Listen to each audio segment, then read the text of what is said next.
Today we are going to start chapter number 1, Economics and Economy.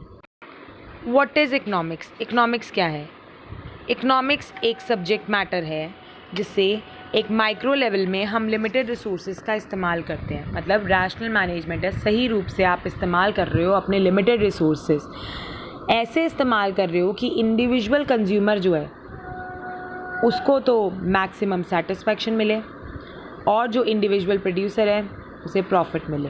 मतलब अपने resources को ऐसे इस्तेमाल करना है कि इंडिविजुअल कंज्यूमर को तो मैक्सिमम सेटिस्फैक्शन मिले और इंडिविजुअल प्रोड्यूसर को प्रॉफिट मिले। ये तो थी माइक्रो लेवल की बात। अब आई मैक्रो लेवल की बात। मैक्रो लेवल तो हम बोलते हैं, हम पूरी इकोनॉमी के बारे में बात कर रहे हैं। मैक्रो लेवल में एक कंट्री को जीडीपी ग्रोथ करनी होती है, हाईएस्ट जीडीपी ग्रोथ करनी होती है, साथ ही साथ उन्हें सोशल वेलफेयर भी करना है। आपकी जीडीपी ग्रो भी होनी चाहिए, आपका सोशल वेलफेयर भी होना चाहिए। इसके अंदर क्या होता है, हम ऑप्टिमम यूटिलाइजेशन करते हैं स्केयर रिसोर्सेज की। स्केयर रिसोर्सेज मतलब रिसोर्सेज हमारे पास स्केयर्स हैं। स्केयर्स मतलब हमारे पास रिसोर्सेज की कमी है। तो उन रिसोर्सेज की कमी को हमने ऐसे इस्तेमाल करना है कि हमारा जो इंडिविजुअल गेन है वो मैक्सिमाइज हो, मतलब हमें मैक्सिमम सेटिस्फैक्शन मिले माइक्रो लेवल पे और सोशल गेन मिले मैक्रो लेवल पे।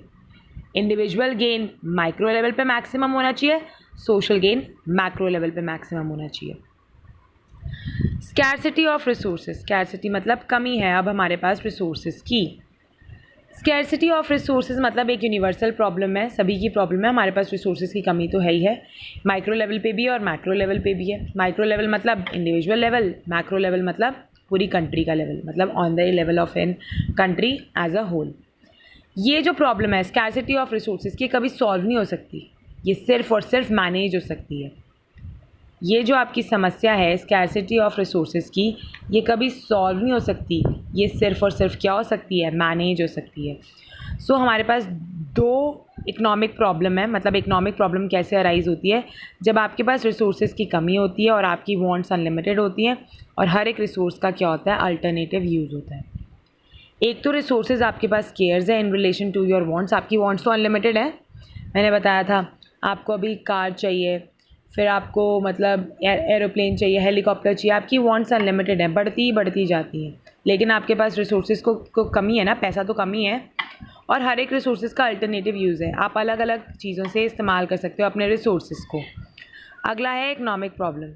इकोनॉमिक प्रॉब्लम में क्या होता है, problem of rational management of resources. Rational management करना है रिसोर्सेज की, ऐसे मैनेज करना है रिसोर्सेज को कि मैक्सिमम सेटिस्फैक्शन मिले और उनका पूर्ण रूप से इस्तेमाल हो, किसी भी प्रकार का वेस्टेज ना हो। अभी मैंने बताया ना इकोनॉमिक प्रॉब्लम कब अराइज होती है, जब रिसोर्सेज स्केयर्स हैं और इन्हीं रिसोर्सेज के अल्टरनेटिव यूज़ हैं। सो रैशनल मैनेजमेंट का मतलब क्या होता है, माइक्रो लेवल की अगर मैं बात करूं, एक इंडिविजुअल कंज्यूमर जब रिसोर्सेज को इस्तेमाल करता है और उसको मैक्सिमम सेटिस्फैक्शन मिलती है, वो रिसोर्सेज का इस्तेमाल कर रहा है और उसको क्या मिल रही है, मैक्सिमम सेटिस्फैक्शन मिल रही है। लेकिन एक इंडिविजुअल प्रोड्यूसर को मैक्सिमम प्रॉफिट मिल रहा है रिसोर्सेज का इस्तेमाल करके। दो बातें करी हैं, इंडिविजुअल कंज्यूमर को क्या मिल रहा है, इंडिविजुअल प्रोड्यूसर को क्या मिल रहा है। इंडिविजुअल कंज्यूमर जब रिसोर्सेज का यूज़ कर रहा है उसको मैक्सिमम सेटिस्फैक्शन मिल रही है, इंडिविजुअल प्रोड्यूसर जब यूज़ कर रहा है रिसोर्सेज तो उसे मैक्सिमम प्रॉफिट मिल रहा है। अगला है macro level.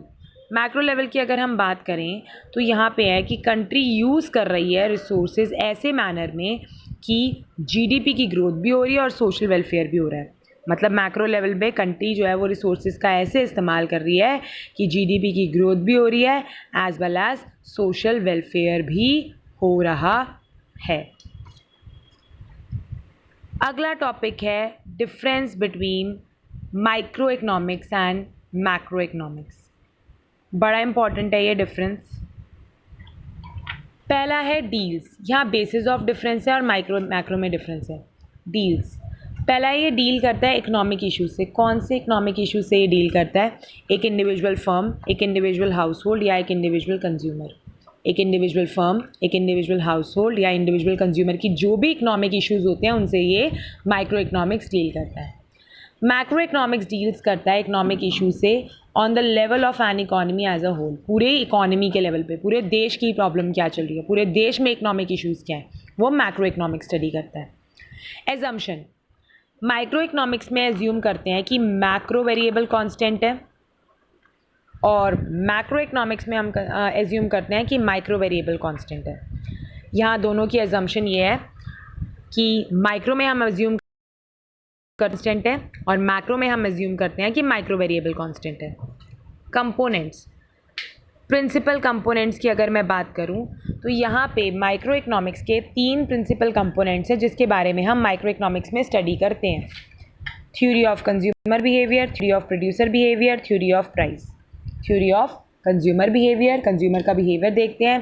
Theory of producer behaviour, producer का क्या बिहेवियर है और प्राइस का क्या बिहेवियर है।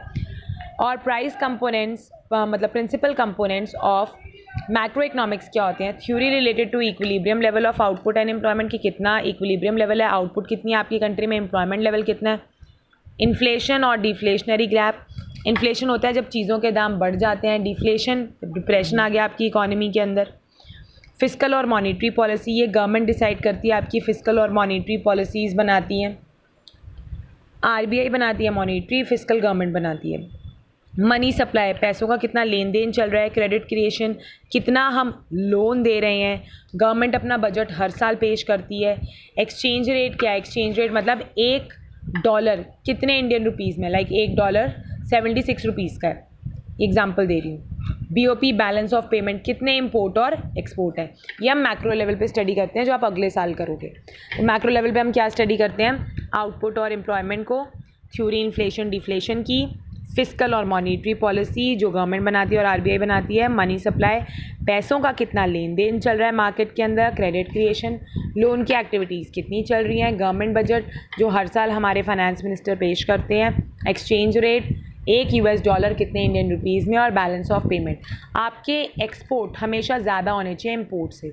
एक्सपोर्ट मतलब जब आप यहाँ अपना माल बाहर बेचते हो, इम्पोर्ट मतलब जब बाहर का माल आप अंदर अपने देश में मंगवाते हो। कंसर्न, बेसिकली अगर मैं कंसर्न की बात करूं तो जो माइक्रो इकोनॉमिक्स है वो प्राइस डिटर्मिनेशन में कंसर्न करती है कि प्राइस डिटरमाइन करती है। वो ये एग्रीगेट आउटपुट और एक जनरल प्राइस लेवल डिटरमाइन करते हैं। ये डिटर्मिनेशन करती है प्राइस की, ये डिटरमाइन करता है एग्रीगेट आउटपुट और जनरल प्राइस लेवल पूरी इकोनॉमी का। ठीक है, इसे हम थ्योरी ऑफ प्राइस भी कहते हैं, इसे theory of income and employment भी कहते हैं, इसे थ्योरी ऑफ प्राइस भी कहते हैं, इसे theory of income and employment भी कहते हैं। कांस्टेंट, अभी मैंने बात की ना, इसमें जनरल प्राइस लेवल कांस्टेंट होता है क्योंकि अभी हमने पढ़ा है ना पीछे कि माइक्रो एज्यूम करता है कि मैक्रो वेरिएबल कांस्टेंट है, तो ये जनरल प्राइस लेवल हमने ऊपर पढ़ा था मैक्रो में। तो इसमें अब वो ऑफकोर्स जो मैक्रो वेरिएबल है जनरल प्राइस लेवल, उसको हम कांस्टेंट लेकर चल रहे हैं। ठीक है, जब हम प्राइस डिटरमाइन करते हैं इंडिविजुअल मार्केट का तो जनरल प्राइस लेवल जो मैक्रो का है उसे कांस्टेंट लेकर चलते हैं। और यहाँ पे मैक्रो में जीडीपी कांस्टेंट रहता है जब हम स्टडी कर रहे हैं level of GDP in the economy. Distribution of GDP, जो डिस्ट्रीब्यूशन कितनी करी गई है जीडीपी की लोगों के अंदर, वो कांस्टेंट रहता है जब हम पूरी इकोनॉमी का जीडीपी स्टडी कर रहे होते हैं। क्योंकि डिस्ट्रीब्यूशन ऑफ जीडीपी में तो हमें एक इंडिविजुअल की बात करनी पड़ेगी, और जब हम पूरे जीडीपी स्टडी करते हैं तो लेवल ऑफ जीडीपी की देखते हैं हम in an economy. Tools, micro economic के मेन टूल्स हैं डिमांड और सप्लाई। माइक्रो इकोनॉमिक्स के मेन टूल्स हैं डिमांड और सप्लाई। मैक्रो इकोनॉमिक्स के मेन टूल्स हैं एग्रीगेट डिमांड और एग्रीगेट सप्लाई। सो इसके टूल्स हैं एग्रीगेट डिमांड और एग्रीगेट सप्लाई पूरी इकोनॉमी के।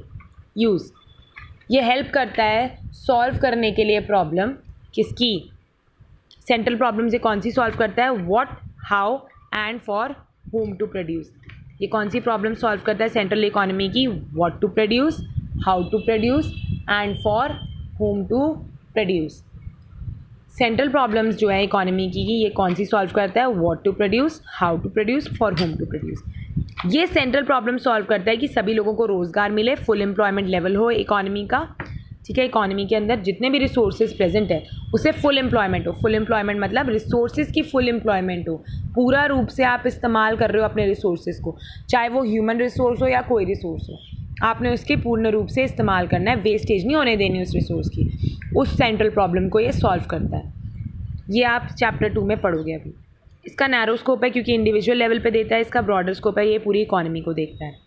इसका मेन ऑब्जेक्टिव ये होता है डिटरमाइन करना प्राइस कमोडिटी का, कि प्राइस कितना है कमोडिटी का, डिटरमाइन करता है। ये डिटरमाइन करता है इनकम और एम्प्लॉयमेंट लेवल। ये डिटरमाइन करता है प्राइस, ये डिटरमाइन करता है इनकम और एम्प्लॉयमेंट लेवल। इसके एग्जांपल है इंडिविजुअल की इनकम, इंडिविजुअल का आउटपुट। इसके एग्जांपल है नेशनल इनकम, नेशनल आउटपुट। इसे हम प्राइस थ्योरी भी कहते हैं, इसे हम इनकम एंड एम्प्लॉयमेंट थ्योरी भी कहते हैं। इसमें क्या है, ऑब्जेक्टिव क्या है, प्राइस ऑफ अ कमोडिटी और फैक्टर्स देखते हैं। इसमें इनकम और एम्प्लॉयमेंट लेवल देखते हैं।